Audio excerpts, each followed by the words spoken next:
everybody. Welcome to the Event Industry News Podcast with me, James Dickson, wishing you all a very good morning, afternoon, or evening, whenever or wherever you join today's podcast from. Earlier this year, Notified released its 2022 benchmark report highlighting some of the trends in the virtual events marketplace based on user data generated through the company's virtual events technology. I got the chance to talk to Notified's Chief Revenue Officer, Dan Lotzof, about the report and to ask him to expand on some of the key findings that have been presented within its pages. We joined the conversation as Dan explains that the report wasn't prompted purely by the pandemic-based jump to virtual events, but was in fact started well before things changed so dramatically in early 2020. This report has actually been something that we've been putting together now for about 5 or 6 years. So the good news is that we have data from before COVID, before everybody had to make that switch in 48 hours. And so what's interesting is to really analyze the data, yes, between what happened in 2020, 21, and now into 2022. But I think it's oftentimes more interesting to look at it. What was it like in 2018 and 2019? And how have we seen the progression since that time frame as well? So the reason why we pull this together is because this is an industry that is evolving. I've been in this space now for 13 years. There was a tremendous amount of evolution from 2009 to 2019. And then to your point, there's been, I would say, a 10-year acceleration in the last 2 years. And so being able to kind of constantly look at the data as to how these events are performing, how they're changing, how they're improving, how organizations are getting more value out of them becomes increasingly important. And data is the place that we always like to start. Yeah, it's interesting. I don't. There seems to be a sort of a synergy between what we're going to be talking about today and ultimately what digital events and virtual events have given us, which is more data, more statistical analysis of what's happening within an event platform, and to then have the stats about how people are behaving within those platforms itself. I suppose now that you point it out is a natural step. It's a natural progression. Yeah, absolutely. Because I think, anybody that is looking to produce great content needs to look before at what has worked and what hasn't worked. And sometimes there's anecdotal stories, but the best place to start is if there's scientific data as to what has worked and what hasn't worked. And later on, we'll get into some of the data from the benchmark where we talk about what days to produce an event on and, what's the right time length for somebody to produce different formats. And so I just like to start in the data. The anecdotal stories and use cases are always important, but data is something that everybody can use. And if you have it at your fingertips, then it becomes much more important to leverage. Sure. Let's get into some of these talking points because, as I said, they've been highlighted in advance of today's podcast for a reason because some of them sort of really stand out. Wednesday and Thursday are the most popular days to host a webinar. I thought that was a brilliant one to kick off with. Yeah, so I mean, listen, this one may seem like a funny answer as to why, but I think it's pretty telling for all of us. Here I am Monday morning, and Monday is always a super busy day. It just is jam-packed with meetings. Most organizations schedule most of their internal meetings on Monday because they want to kick off the week and make sure that they share priorities and goals for that week or for that month. Tuesday typically happens to be the overflow of all the meetings and work that we didn't get done on Monday. And so it becomes very difficult to have a tremendous amount of free time on a Tuesday. Then you go to Friday and you say, well, nobody wants to host an event on a Friday because you're typically looking at people that are out, or it's actually harder to hold their attention. It's been proven that. So that leaves you with Wednesday and Thursday. So I'd actually say it's more by process of elimination than necessarily by these are the very best days for some other reason. But that's typically why we see customers do that. And again, the data that we're analyzing is thousands of events that we've done. And those 2 days have stayed pretty constant, which is interesting pre-COVID as well as post now. So that's something that really hasn't changed based upon, the time frame that you're looking at. Sure. And it, on the one hand, yes, it seems really obvious. You gave us, you worked your way through the week, and loads of people will be nodding their head listening to this, going, yeah, that's exactly how it is in my working week. That's exactly how it is in my organization. But saying that, a lot of event professionals work to run events for businesses and organizations they themselves are not event professionals, if that makes Sure. sense. I can, give you examples of clients that I've worked with to deliver conferences and things like that, and the core business that they operate is not in events. Yep. So just because it seems obvious to us as event professionals may not be as obvious to the actual end clients that we're servicing and working with. So our understanding of data like this is important so that we can feed that back to clients.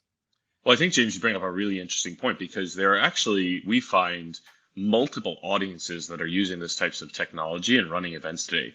It used to just be event planners. That's who you would think of when you were thinking of, who's going to perform or run my event or organize it. But today you've got folks in the marketing department, you've got people in internal communications, you've got executives. So the number of different personalities in an organization that are organizing events now has expanded dramatically. And so I think you're Mhm. absolutely right that it's really important. Yes, it might be obvious for an event planner who's always run their events on a Wednesday and Thursday, but for marketers that are looking to run demand generation programs, they're also looking at when they can stand out. Now, that also means, by the way, that it might be interesting to run your event on a Monday or a Tuesday, or it might be interesting to run your event on a Friday, because if everybody else is running it on Wednesday and Thursday, you're not going to stand out as much. And so then it comes down to, obviously, do you have the content? Can you create the engagement? Is the format of your event entertaining enough to warrant people to skip a meeting or to block Sure. off that time in their calendar? Absolutely. On to the next point, and this is again an interesting one here because I've got a question straight off the bat for this point. 70%, 77% of webinars include video compared to just 61% in 2019. So that's a 16% increase. Factoring in, the pandemic where we had some downtime, okay, we did adopt virtual quite quickly, but there would have been a good break in our operations for a period of time there. 16% is a big jump. When you say video, how are we describing video? Do we mean pre-recorded video content? Do we mean video as you and I are sort of talking through this platform now? How are we defining video? Yes, I mean, I think we define video as the use of video in any format. It could be pre-recorded, it could be live streaming like what we're doing. Hmm. It could be a combination of the two. I think what we have all seen and agreed is that, again, the pandemic accelerated people's comfortability with video, whether Mm. that's presenters or the audience. Yeah. And now it's kind of almost demanded that the format of content is delivered in a video format. It doesn't have to all be live. This weekend, there was a new video that came out about a drone flying towards Wrigley Field where the Chicago Cubs play, Of and then course, Wrigley actually Field. going Yeah. Yeah. going through the stadium. And I will tell you this, within 5 hours, I had 10 different people independently send me the video. It's because it was great content and engaging. There's no way I would have ever received 5 people or 10 people sending me this link if the content was a picture or if it was just somebody talking through what the experience was. Mm. Video makes the difference. And so I think that's something that has forever changed and will just become expected instead of, ooh, these guys are using video. Yeah, absolutely. And you're right. It is. Um, Even the term webinar, I've picked up on it in the past, sort of 6 to 12 months, and I've realised that it was something that was on everybody's radar and was used quite frequently pre-pandemic. And I've noticed that actually the use of the word webinar seems to have dropped off quite heavily since the pandemic because what was a webinar? It was a seminar taking place online, and as soon as we all adopted Teams, Zoom, Google Meet, whatever it was, and we all started realizing that we could run our businesses and do internal meetings and stuff on there, the term webinar did seem to slip off the radar. I don't know what your experience was like with that, just as a term, and whether or not we can draw any conclusions from that. Yeah, I mean, I think it's an interesting one, right? Because you're absolutely right. Pre-pandemic, webinar was primarily audio and this seminar-based experience. And then you'd have to run a webcast if you were going to be using video. It was always funny because people could use those words interchangeably as well. I think today, webinars are extremely important, short form content, typically 30 to 90 minutes. They can be highly engaging. They typically focus on one single topic or one or multiple speakers for that period of time. Hmm. Virtual events, which is a little bit different, is typically longer format, but it doesn't have to be the multi-day, 2, 3 day large conference. It could certainly be something that's only a couple hours. The difference, I think, is that it typically covers multiple topics. So you might have a few sessions involved in it. One of the things that I think is interesting is that you're starting to actually see virtual events become the hierarchy at the top of the hierarchy or at the top of the pyramid, and webinars are actually a subcategory of virtual events or of digital events. And so I think, these words are important, but what we all need to realize is that it's not one size fits all. A webinar can't only be 30 minutes. A virtual event doesn't only have to be 2, 3 days in a conference. They can be different formats and they can be used appropriately. It's more important to start with the goals of your event and then determine the technology, then focus on what technology you're going to use first, and then figure out how to fill out your agenda. Sure. Yeah, yeah. And that's, I mean, just to make a very brief point that I've touched on before on the podcast, YouTube Live or Facebook Live, if you do a video on there, people can interact with comments in the comment section below and ask you questions to the people or to the person who is, delivering that broadcast at that point. At what point does a webinar become a video podcast, become a YouTube Yep. live, become a whatever? I think the whole area is a grade now, and effectively what we're just working in now is a broadcast environment. We've got the You got means it. and the technology to be able to broadcast content exactly like a live TV studio would, and very much in some respects what we're doing now, but just with a pre-record. So it's interesting to see those lines blurring. The next point is again a really interesting one. Live attendance for webinars is up approximately 66% in the last 2 years. So this is people who are tuning into it as it's actually taking place rather than returning to that content to watch it back, in a pre-recorded version, hours, days, months later.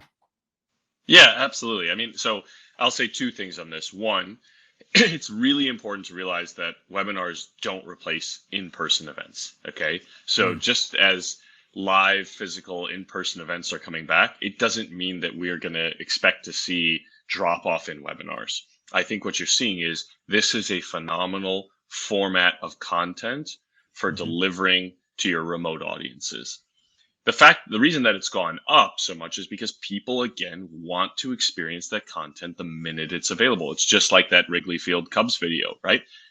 10 people felt the need that as soon as they watched it to send it on to me or to send it on to their friends. Mm. That's the beauty of an event. An event is a start and a stop time.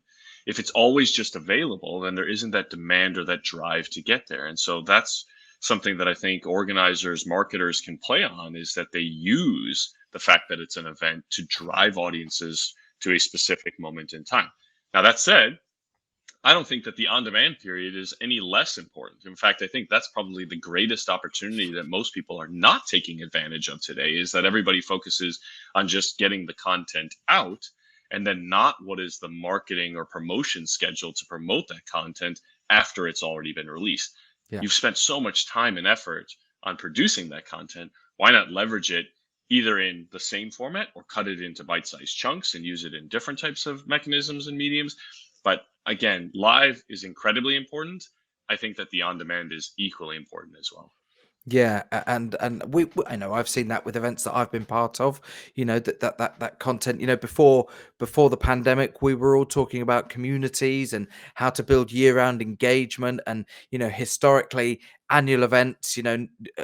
Never really got their head around the fact that they had this luxury, with the internet and with the communication platforms that we have available to maintain content all year round, rather than just doing the traditional sort of 6-7 week build up to their annual expo that they would do 15-20 years ago. And slowly but surely we got our heads around that, and that all ties in now to the conversations we were having pre-pandemic. We all now have, to some extent, that content available all year round, because very few events and whether they're in person or not, will not have some form of digital content available to them now.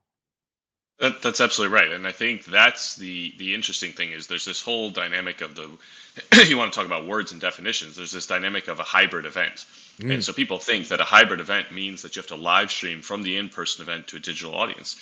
The reality is that the definition of hybrid is not that. It just means that you have to provide optionality for your audiences to consume content at different moments in time. Yeah, yeah. When was the last time you went to an event, James, where you registered in person? Most of us register for in-person events online. Well, that's the beginning of a digital experience for you. And so I think you're going to see organizers start to take advantage of the periods before and after the live event Yeah. as part of their experience. And it might be easier to deliver those formats in a digital or online version than it is, in person. You're seeing that with registration. You see that with the on-demand libraries and content that people make available. So I just think these definitions are evolving, and it's great to see that organizers are realizing there's a tremendous amount of value in the lead up to your event. Yeah, and again, it reminds me of a point that somebody made early last year, actually, which is that we've had hybrid events for years. We've just not been aware of them. Anytime you watch, Exactly. anytime you watch a sports fixture on TV that's been broadcast live, you know there are 60,000 people in the stadium watching it. There are 3 million people at home watching it on TV. You know, a panel of experts will sit in a studio giving you the analysis for the TV audience. Yep. The people actually in the stadium don't get that same analysis because they're watching it live. They're experiencing a different stream of content. The two things are happening at the same time with the same content at the core of it, which is the fixture, the match, whatever it is. But we have had these experiences for some time. We've just taken Yep. a little while to actually get our heads around the fact that we can do that same thing with our business events, with our consumer events, with our experiential marketing. Yeah, exactly. You've nailed it. I mean, I think about even the sponsorship side, right? There's in stadium sponsorship, signage, pre-event experiences that take place there. There's completely different sponsorship examples that are in the television format, right? Commercials and, Sure. and other things that appear for people. We're doing the exact same thing in the B2B space, right? We Yeah. are focusing on delivering exactly the same experience. And that's the beauty, is that there can only be 60,000 people that go to that stadium. There can only be 5,000 people that fill out that conference hall. When you bring it online, the numbers become limitless. And so there's an entirely new audience that you can attract to your events. And so that's just where, again, this is what gets me so excited. It isn't about the return to in-person events. Yes, there is an emotional swing for people to make those connections, and that will never be replaced. But there's just so much more that we can do in the event space than Mm. just focusing on just the in-person experience. But before we move on to looking at some of the stats related specifically to virtual events, I've got one more question on webinars to throw in, which is, do you happen to have any, um, uh, maybe not specific numbers, but an understanding of duration of webinars and whether or not the pandemic has moved people to adjusting the actual duration and length of the webinars that they're putting out there in general? Because I'm curious to see whether or not they've identified that, as I understand it, people's attention spans are much less now. The way that Yeah. we consume video content, particularly now on YouTube and social media platforms, it's short snippets. Has that been reflected in the duration of webinars? Absolutely. Right. Now, remember, the webinars that we produce are a wide range of use cases. So, continuing education webinars are going to typically be longer formats because it's a certification. It's like going to a class.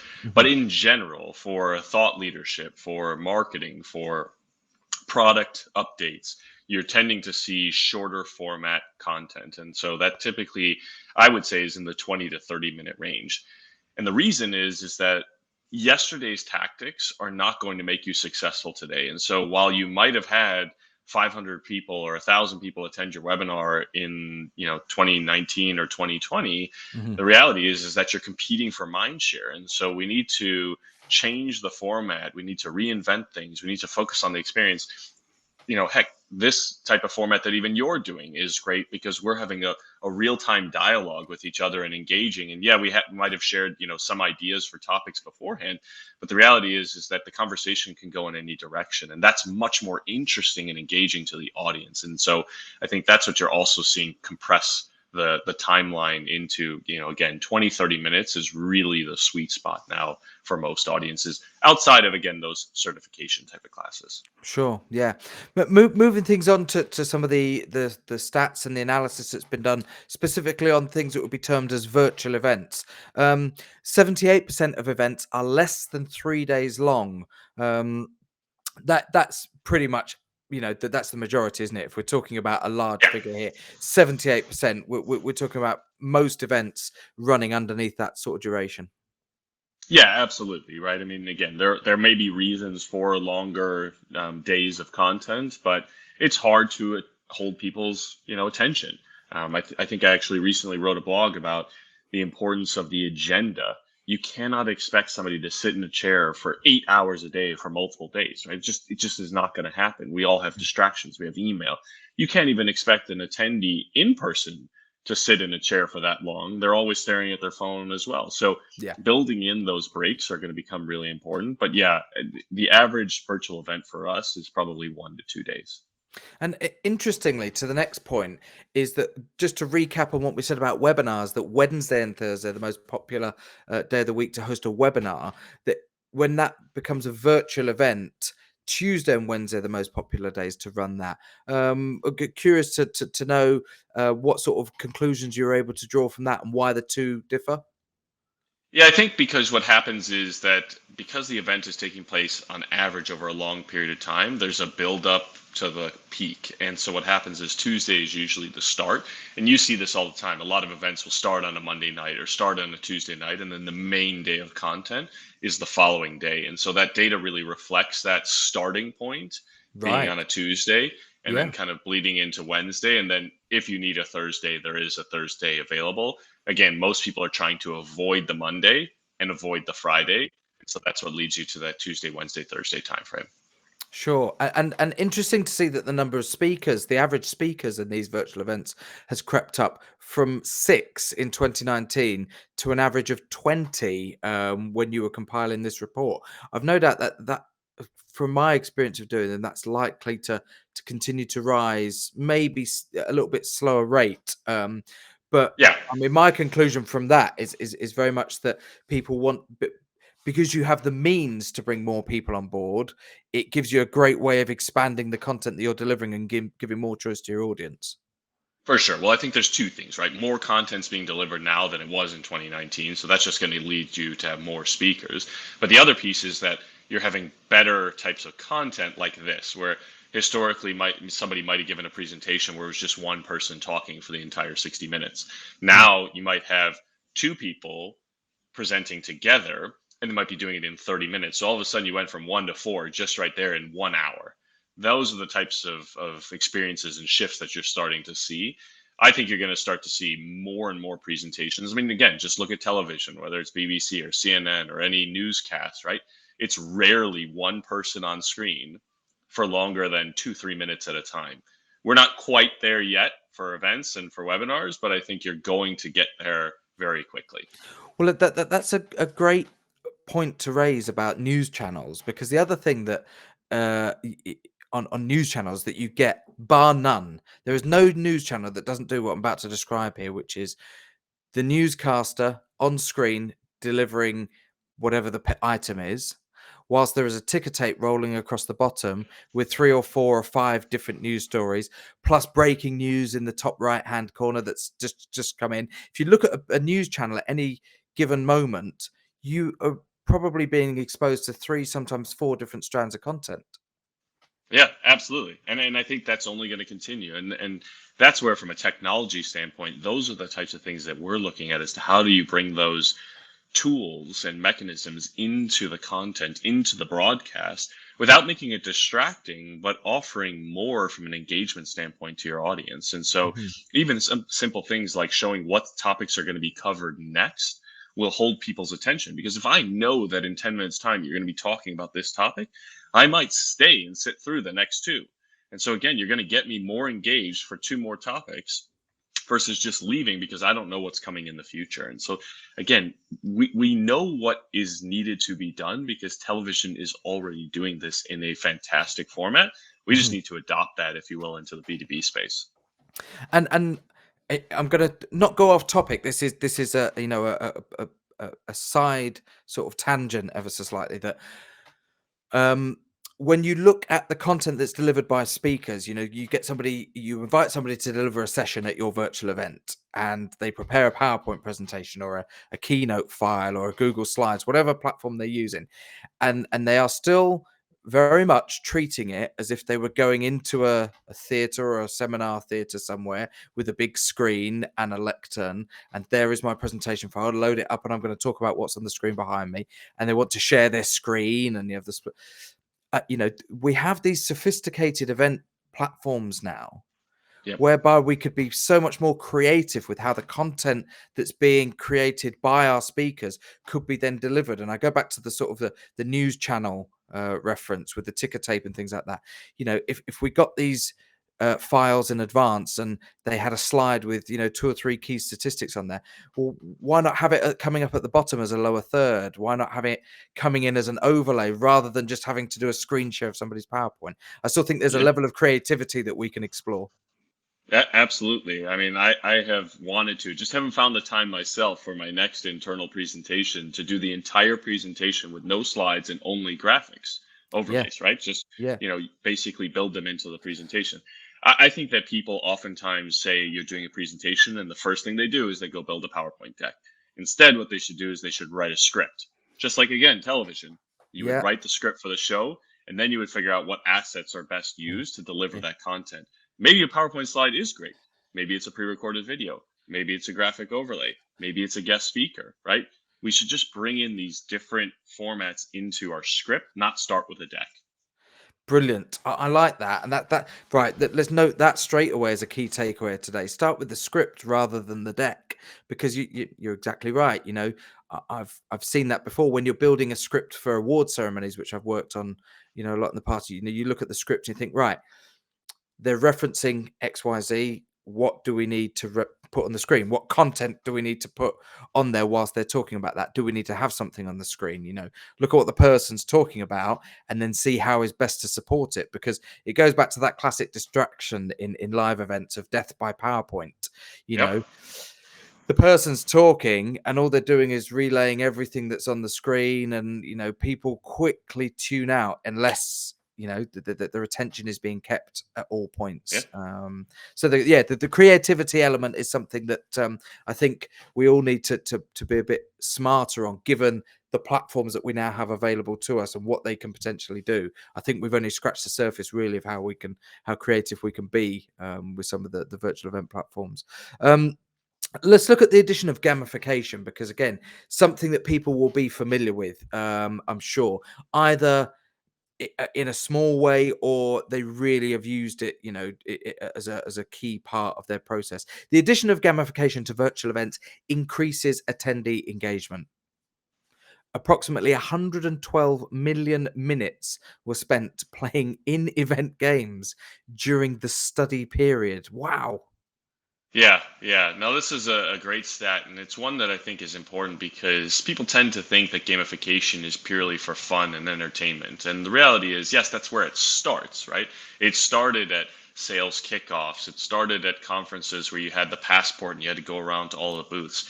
But the interesting thing for organizers of events is that gamification helps connect what you deem as an important action or activity in your event with the audience. And so we have to find ways to deliver, again, content in different formats. So maybe it is watching a keynote session and then going and playing a game where the questions are about what was just covered in the keynote to Mm, re-emphasize the information that you just learned about.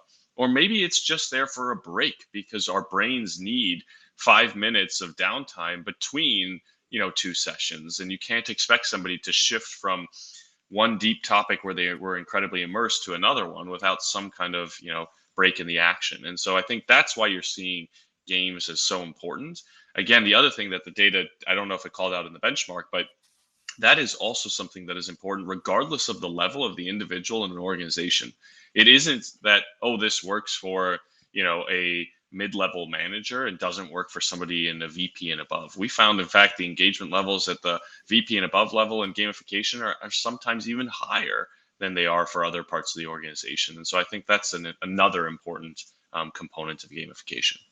Yeah, and again, you've got me thinking now. My brain's in overdrive now about how we can learn from news channels. But I know for a fact that once a week on the BBC website, they produce the news quiz, and basically Yep.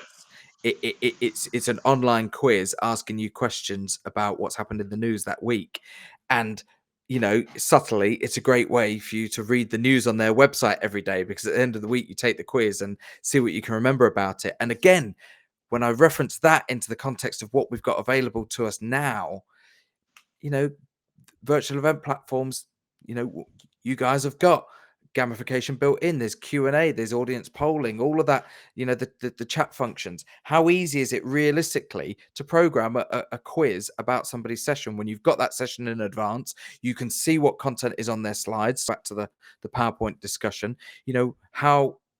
How easy would it be to create a quiz? The answer is probably quite easy. Okay, it Yeah. might take somebody an hour to do that, but is it going to be worthwhile content? I think so. You know, uh, Absolutely, absolutely, and it doesn't have to be long format, right? It could be three questions just to prove that somebody read the answers, and you start to build this behavior into people's minds that there might be a quiz afterwards, there might be this fun test, and people will pay attention. And again, as the organizer, then you get more out of your event as well because people are engaged and they're watching your content. yeah, and again, I don't know what it's like over in the USA compared to here, but we have in many different industries over here. They will have to undertake something called CPD, continued professional development, and that is in all manner of industries. It could be architecture, it could be highways engineering. If you are qualified and you work in that particular sector, then you're expected to meet a minimum amount of CPD hours per year in order to show that you're continuing to progress professionally. And I think that gamification with virtual events is a great way, in the right circumstance and in the right industry, to actually be able to, at the end of somebody's participation in a virtual event, qualify that they have learned something from it, and that they qualify maybe for CPD points. Again, I don't know if you have an equivalent over in the States, but these would be really, really quick, easy wins for people to demonstrate that their audience have learned something. Absolutely. And we have the same thing, whether it's CPD or CPE, continuing professional education. Legal has different ones. So it's, and by the way, how many people look forward to taking those classes? Today, not many, right? Yeah. But can we make it a little bit more interesting and engaging, right? I'm not saying that somebody's going to, call it the best part of their week Yeah. ever, but maybe it doesn't have to be the worst part either. And they can do that by making the content and the format a little bit more educational, but also entertaining at the same point in time. Sure. Yeah. What when this was compiled, I should ask really how long it took to produce the report, because I've got the PDF here in front of me, and we're talking not just a few pages here. This is a significant sized document with a lot of information. We've scratched the surface about this. 31 pages. When was the start point for this, and what prompted it? Yeah, it certainly takes a couple months. And, I think the interesting piece is that we talk about in-person events and the lack of data. You move things online and almost you have the opposite. You have too much data. And Yeah. so now it becomes about, siphoning through it and trying to understand what is really going to be impactful and interesting to look at, and anecdotal. And then you have year over year comparisons. And so it does take us about 3 4 months to produce the actual report itself, and Mhm. then obviously put it into a format that's digestible for different audiences. So it's quite a journey. Again, as I mentioned, we started this about 5 6 years ago. It's something that we like to produce once every year, and then be able to look back at some of the previous year's data as well. And it genuinely, I mean, people may think, well, what's he talking about? But genuinely, I think it's going to be fascinating to look at some of this data. The last 2 years seems to have gone by really, really, really quickly. I'm sure there are loads of people listening to this today who would nod and say that they feel exactly the same thing. And I remember sitting on this podcast after a few months break, at the height of the pandemic, and coming back behind the microphone and talking about new virtual event platforms and hybrid events, and people were just starting to do stuff again. And it just seems like yesterday, and now we're in a really great position where we can actually look back at that first period, if you call it that, from post pandemic, and actually be able to reflect on those habits, on those changes. And I think it will be fascinating to look at reports like this, once a year, to see how those statistics have changed. And how good it would be if you and I, in a year to the day, do the same thing, and we look at what we've talked about today Yeah. and say, how does it compare? Has it gone up? Has it gone down? Because I still think we don't truly know how this is going to go in the short and medium term. No, not at all, right? And I'll be the first to say, we have ideas and strategies as to how we think things will unfold, but the reality is that what we can do is put the technology in people's hands and then watch how they use it. And that's the beautiful part of this. I mean, we had a customer years ago that was using our broadcasting platform for runway shows. And what they were actually doing was showing their store managers how to dress mannequins and be able to meet who the original designers were, instead of just the box of clothes showing up in their store and then reading a pamphlet and of instructions and having no connection back to the original designer. And so that was not a use case that we came up with, right? We would never think to invent that. We bring up the tool and the technology, and then we watch how people deploy it. And so that's what's exciting, and where I think the market will go is we need to continue to focus on the engagement elements of the technology, making it easier to use, to your point, not always being so reliant on PowerPoint, and then watch how people leverage the technology. And benchmark reports are great because they show that evolution, and it doesn't always have to be about increasing. It can be about certain things decreasing, like the amount of time that people are hosting sessions for. Mm. And what's our final takeaway today? It's got to be what I said earlier. Start with the script, not with the deck. Yes, If you love if it. you if you learn one thing from Dan being on this podcast today, it's that if you're delivering a virtual event or anything online, that's the way to go. We've been talking on the Event Industry News podcast today to Dan Lotzof. Dan is the Chief Revenue Officer at Notified and has joined us very kindly early on a Monday morning, his time, from Chicago in the USA. Dan, if people want to get in touch with you guys, find out more about Notified, get a copy of this report, tell us how they go about finding you and how they can engage with you. Yeah, absolutely. Well, first off, James, thank you very much for having me on this morning. It's been great. I really enjoyed the discussion. If anyone would like to see the benchmark report or find out more information, the best place you can go to is notified.com. You can also email me. My email is daniel.lotzof, Lotzof, at notified.com. Always available. Love to have discussions with people, learn about what use cases you're doing. But again, the best place for information is going to be on our website at notified.com. Fabulous. And we'd love to hear from our podcast followers and listeners about your own experiences with virtual events and with webinars in the last 18 months, but also post or pre-pandemic. As Dan said earlier on in this episode, this is not something new. This is not something that came about purely and from ground zero because of COVID. Yes, it expedited the process, but this was all underway pre-COVID. We shouldn't forget that. And we'd love to hear about people's experiences of running webinars and virtual events, not just in the last 2 years, but over the last 5-6 years. How have you done it? How have you been creative with that whole process? Do get in touch with us. You can do that via eventindustrynews.com, our website. If you head over there, if you're listening to today's podcast via your audio platform, go to eventindustrynews.com. You'll be able to find how to get in touch with us. And whilst you're there, you can also check out some of the latest news features, supplements, special features that are on the website, as well as the A to Z supplier directory. Regardless of where you are in the world, if you are looking for a supplier or a service and it's event related, go to eventindustrynews.com and search that A to Z supplier directory for what you are looking for. If you are already there and you're already on the website at the moment and you're watching this video version of the podcast, thanks very much for joining in, everybody. It's been a pleasure to have you aboard as always. Don't forget to go in the opposite direction. And if you want to listen to audio versions of all the podcasts whilst you're out and about, you can download some. You can tune into them once a week as we publish them. But go to wherever you get your podcasts from, hit subscribe, and you'll get all the latest editions of the podcast as they drop. So it brings us to the end of today's episode. Our thanks once again to Mr. Dan Lotzof from Notified for joining us today from Chicago. My name's James Dickson, and I very much look forward to seeing you on the next edition of the Event Industry News podcast. Thanks, everybody.